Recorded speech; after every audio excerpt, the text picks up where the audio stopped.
జగన్మోహన్ రెడ్డిపై జరిగిన రాయి దాడి కేసులో కొత్త ట్విస్ట్ బయటపడుతుంది. ఏ1 నిందితుడిగా ఉన్న సతీష్ పోలీస్ కస్టడీలో కీలక విషయాలు చెప్పినట్లు తెలుస్తుంది.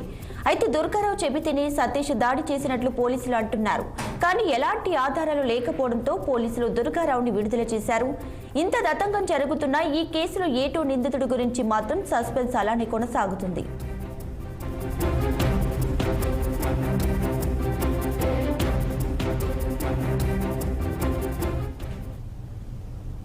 ఇక ఇదే విషయానికి సంబంధించి మరిన్ని డీటెయిల్స్ మా ప్రతినిధి కోటేశ్వరరావు అందిస్తారు. ఫోన్లో కోటేశ్వరరావు.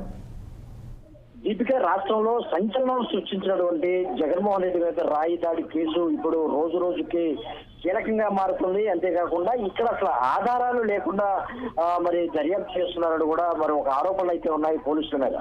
ముఖ్యంగా చూసుకుంటే ఏదైతే రాయి దాడి ఘటన జరిగిన కొద్ది రోజుల తర్వాత ఏదైతే సింగినగర్కి చెందినటువంటి వడ్డీ కాలనీ వాసిగా అంటూ ఉన్నటువంటి సతీష్ ని మరి ఏ1 ముద్దాయిగా చేరుస్తూ కేసు అయితే నమోదు చేశారు. సతీష్ ని మరి దాదాపు కొన్ని రోజుల పాటు విచారించినా కానీ ఎటువంటి ప్రయోజనం లేకుండా మరి ఈ కేసు ముందుకు సాగుతుందని కూడా చెప్తూ ఉన్నారు. పోలీసులు అయితే మరి సతీష్ ని అదుపులోకి తీసుకున్నారు కానీ ఈ కేసులో ఎటువంటి పురోగతి లేదని కూడా పెద్ద ఎత్తున ఆరోపణలు వస్తున్నాయి. అంతేకాకుండా అదే ప్రాంతానికి చెందినటువంటి దుర్గారావు, టీడీపీ నాయకుడు దుర్గారావుని బీసీ సెల్ కార్యదర్శిగా కూడా పనిచేస్తూ ఉన్నారు.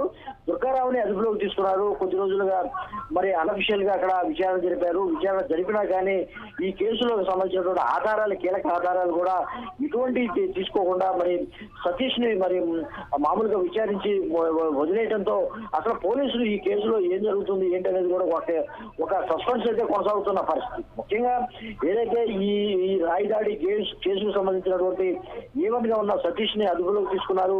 అదుపులోకి తీసుకున్న తర్వాత కోర్టు హాజరుపరిచిన తర్వాత ఆయన నెల్లూరు జ్యుడిషియల్ కస్టడీలో ఉంచిన పరిస్థితి. అయితే పోలీసులు అయితే మాకు పోలీస్ కస్టడీకి ఇవ్వాలంటూ పిటిషన్ వేశారు కోర్టులో. ఆ తర్వాత 3 రోజుల పాటు విచారణ చేయండి అంటూ కోర్టు అయితే పోలీసులకు అనుమతించింది.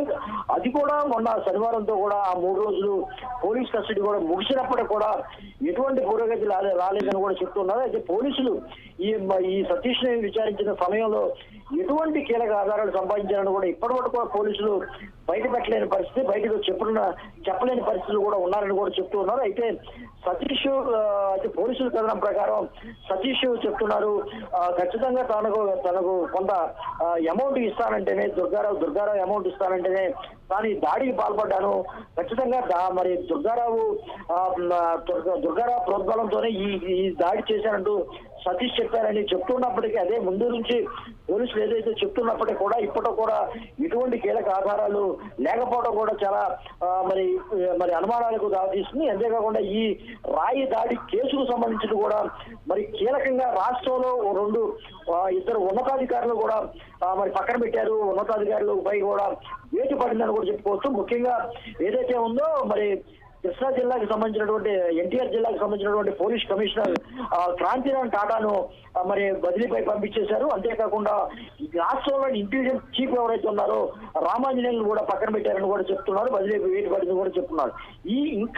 ఇంకా ఇటువంటి పరిస్థితులు, ఇటువంటి రాష్ట్రంలో ఇటువంటి బదిలీలు కానీ ఉన్నతాధికారుల మీద వేటు పడినా కానీ ఇప్పటికి కూడా ఒక కొలికి రాలేదు ఈ కేసు అని కూడా చాలా ఆరోపణలు అయితే వస్తున్నాయి. అయితే మరి ఏదైతే సతీష్ కస్టడీకి తీసుకున్న తర్వాత పోలీసులు అయితే కీలక ఆధారాలు సంపాదించారని చెప్తున్నారు. కానీ ఎటువంటి మరి ఇది లేదు. అయితే పోలీసులు అయితే తల్లిదండ్రుల నుంచి కానీ లేకపోతే సతీష్ సంబంధించినటువంటి లాయర్ నుంచి కానీ ఒత్తిడి అయితే వస్తుంది. ఖచ్చితంగా మరి ఏదైతే జగన్ మీద రాయి దాడి కేసు నిందితులు ఎవరైతే ఉన్నారో సతీష్ ని ఖచ్చితంగా స్టేట్మెంట్ రికార్డ్ చేయాలని కూడా వారు కోర్టును కోరుతున్నారు. కోర్టు అయితే మరి ఎటువంటి ఆదేశాలు జారీ చేస్తుందని కూడా ఎదురు చూస్తున్న పరిస్థితి. కోర్టుకు సంబంధించినటువంటి సతీష్ ని స్టేట్మెంట్ రికార్డ్ చేయాలి, పోలీసుల సమక్షం మరి లాయర్ సమక్షంలో మరి స్టేట్మెంట్ రికార్డ్ చేసి విచారణ జరిపించాలని కూడా పెద్ద ఎత్తున మరి డిమాండ్ రావడంతో కోర్టులో